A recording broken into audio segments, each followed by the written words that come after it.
Hello everyone, welcome to শেহরন। West Bengal staff nurse grade 2 এবং West Bengal CHO প্রিপারেশনের 28 নম্বর পর্ব। আজকের ভিডিওতে আমরা যে ইনফরমেশনগুলো দেওয়ার চেষ্টা করছি আশা করি প্রত্যেকের কাজে লাগবে। যারা বিভিন্ন কম্পিটিটিভ বই কিনতে চাইছো, পিআর যাদব, টার্গেট হাই বা বর্ধন প্রকাশনীর নার্সিং কম্পিটিটিভ এক্সাম, এই বইগুলো ফলো করতে পারো। এর সাথে যে সমস্ত টেক্সট বুকগুলো রয়েছে অবশ্যই টেক্সট বুকগুলো ভালোভাবে পড়ার চেষ্টা করবে।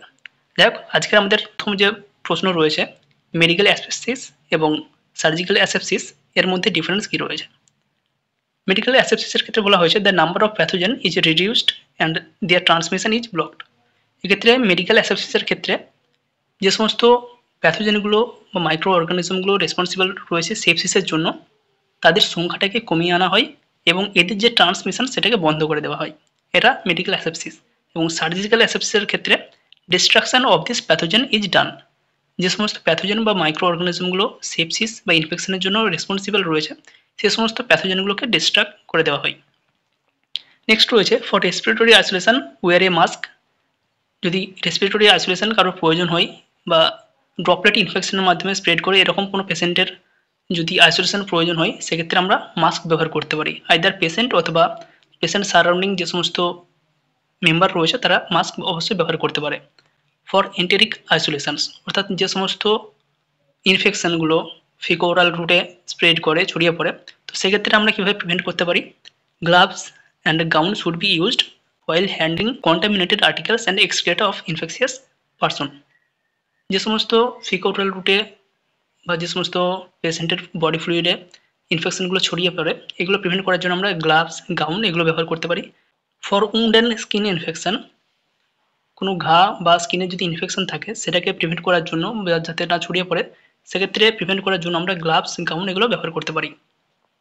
নেক্সট রয়েছে ক্লোজ বেড এবং ওপেন বেডের ডিফারেন্স কী কী রয়েছে। The close bed is an empty bed without any patient.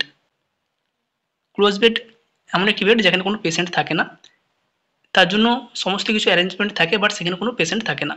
Close বেডেই যখন কোনো পেশেন্ট অ্যাডমিশন হয় বা ট্রান্সফার হয়ে যখন কোনো পেশেন্ট এসে অ্যাডমিশন হয় বা ভর্তি হয়, তখন সেটা ওপেন বেডে ট্রান্সফার হয়ে যাবে, তখন তাকে আমরা বলি open bed. The close bed is converted to an open bed after the admission of a patient, clearly উল্লেখ রয়েছে। নেক্সট রয়েছে pink to red colour urine is found during haematuria. পেশেন্টের যদি হেমাচুরিয়া থাকে বা ইউরিনের সাথে যদি ব্লাড বেরিয়ে আসে, তখন তাকে বলা হয় হেমাচুরিয়া। হেমাচুরিয়ার সময় পিঙ্ক টু রেড কালারের ইউরিন লক্ষ্য করা যায়, কারণ ওই সময় ইউরিনের সাথে ব্লাড মিক্সড হয়ে যায়। Rifampicin cause pink to red colour urine. যারা অ্যান্টিটিবি ড্রাগ রিফাম্পিসিন নিতে থাকে, যেহেতু এটা অনেক দিনের কোর্স, 6 মাস বা কারো কারো ক্ষেত্রে আরও এক্সটেন্ড হয়, সেক্ষেত্রে দীর্ঘদিন রিফাম্পিসিন খাওয়ার ফলে রেড কালার বা পিঙ্ক কালার ইউরিন হতে পারে। সেটা হেমাচুরিয়া ছাড়াও এটা কিন্তু হতে পারে। হেমাচুরিয়ার ক্ষেত্রেও ইউরিনের সাথে ব্লাড আসে এবং সেই জন্য পিঙ্ক টু রেড কালারের ইউরিন হয়। হেমাচুরিয়া ছাড়াও রিফাম্পিসিন দীর্ঘদিন সেবনের ফলে এই pink to red colour urine হতে পারে। In patient with pyuria colour of urine is milky white. যদি ইউরিনের সঙ্গে পাস বের হয়ে থাকে, সেটা ক্লাউডি ইউরিন অথবা মিল্কি হোয়াইট ইউরিন হতে পারে। এটা ইনফেকশনের জন্য হয়ে থাকে। নেক্সট রয়েছে for giving high cleansing enema, the enema can should be hang at A height of 12 to 18 inch from the anal orifice. Cleansing enema দেওয়ার জন্য অ্যানাল থেকে 12 থেকে 18 ইঞ্চ উপরে এনিমার যে বোতল বা কেন থাকে সেটাকে তুলে ধরা হয়। রিটেনশন এনিমার ক্ষেত্রে যে এনিমাটা দেওয়া হচ্ছে, এই এনিমা কেন বা বোতল অ্যানাল অরিফিস থেকে 8 ইঞ্চি উপরে রাখা হয়। এইভাবে রিটেনশন এনিমা দেওয়া যায়। নেক্সট রয়েছে লামা। লামা কি? যখন কোনো পেশেন্ট তার ট্রিটমেন্ট কমপ্লিট না করেই, কোনো মেডিকেল অ্যাডভাইস ছাড়াই হসপিটাল বা নার্সিং হোম থেকে চলে যায়, তখন সেটাকে বলা হয় LAMA. Leave against medical advice. In this condition the patient leave the hospital before the completion of treatment and without doctor's advice. Treatment complete করার আগেই এবং ডাক্তারের কোনো অ্যাডভাইস ছাড়াই পেশেন্ট ওখান থেকে চলে যায়। Inward movement of foot is known as pronation, whereas outward movement is known as eversion. এখানে ছবিটা আমরা দেখতে পাচ্ছি, যখন আমাদের শরীরের যে মিড লাইন, তো মিড লাইনের থেকে যদি আমাদের ফুট ইনওয়ার্ড অর্থাৎ আমাদের বডির দিকে কিছুটা বাঁক থাকে, তখন থেকে বলবো আমরা প্রোনেশন। এবং মিড লাইন থেকে যদি আমাদের আউটের দিকে বা ল্যাটারাল সাইডে কোনো মুভমেন্ট থাকে, পা বা সেটা বডি যে কোনো পার্ট হোক না কেন, তখন সেটাকে বলা হয় এভারশন।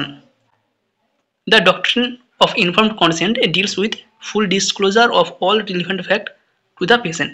যখন আমরা কোনো প্রসিডিওর করতে চাই বা কোনো ওটি বা যে কোনো প্রসিডিওরের আগে পেশেন্টের কাছ থেকে কনসেন্ট নেওয়া হয় এবং এক্ষেত্রে যে কনসেন্ট নেওয়া হয় পুরো প্রসেসটাই পেশেন্টকে ডিসক্লোজ করা থাকে বা পেশেন্টকে জানানো হয়ে থাকে। তো ডক্ট্রিন অফ ইনফর্মড কনসেন্ট এটাকেই বলা হয় যে এমন একটি কনসেন্ট যেখানে পেশেন্টকে বা পেশেন্ট পার্টিকে সমস্ত কিছু বুঝিয়ে বলা হয়েছে বা তাদেরকে জানানো হয়েছে। An intentional touching of the patient's body without his consent is known as battery. এখানে একটি টার্ম ইউজ করা হয়েছে ব্যাটারি। ব্যাটারি কোন কন্ডিশনটাকে বলবো? যখন আমরা কোনো পেশেন্টের প্রসিডিওর করতে চাইছি, সেক্ষেত্রে হয় পেশেন্ট রাজি নয়, সেক্ষেত্রে আমরা ফোর্সফুলি কোনো একটা প্রসিডিওর করা হচ্ছে, বা পেশেন্টকে না জানিয়েই কোনো প্রসিডিওর করার জন্য পেশেন্টকে টাচ করা হচ্ছে, তো এই কন্ডিশনটাকে বলা হয় battery. Urinary tract is the most common site for nosocomial infection or hospital acquired infection.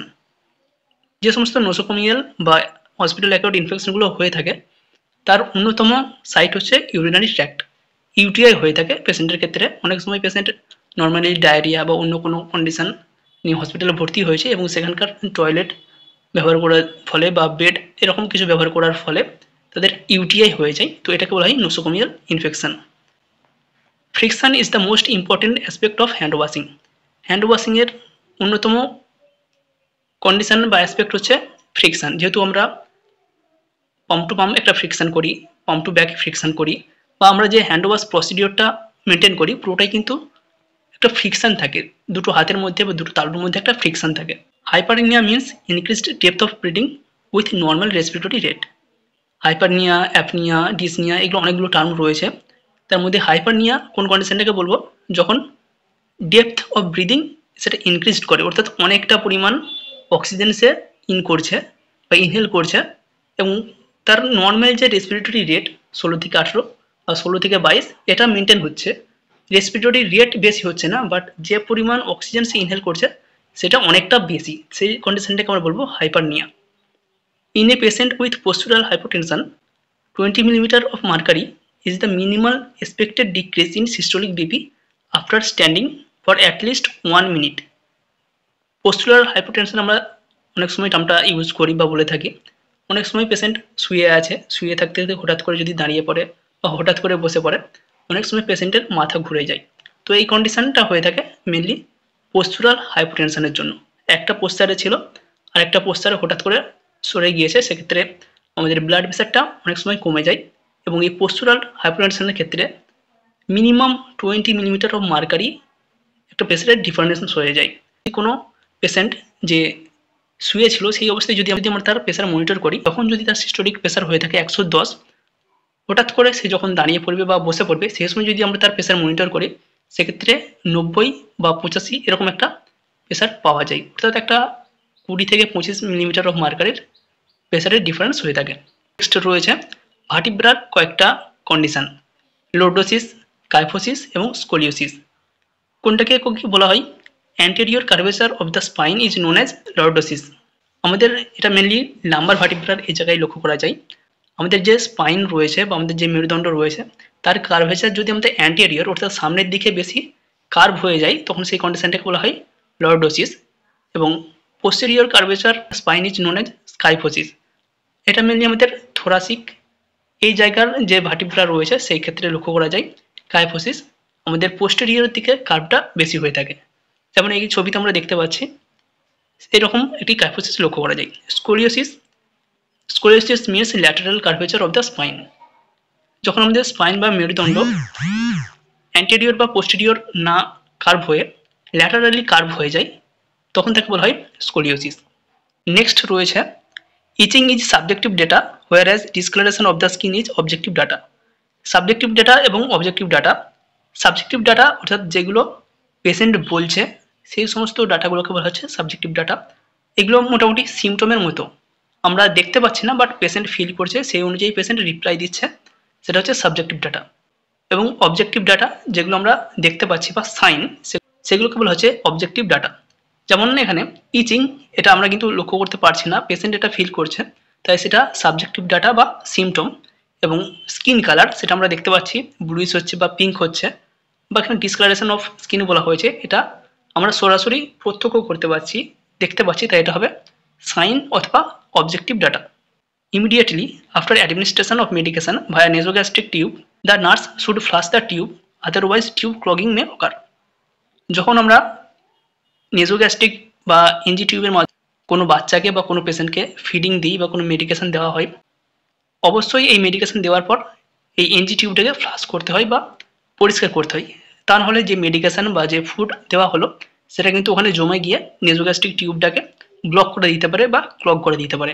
তাই প্রতিবার এনজি টিউব ফিডিংয়ের পর বা মেডিকেশন অ্যাডমিনিস্ট্রেশন করার পর সেটাকে ভালোভাবে ফ্লাশ করতেই হয়।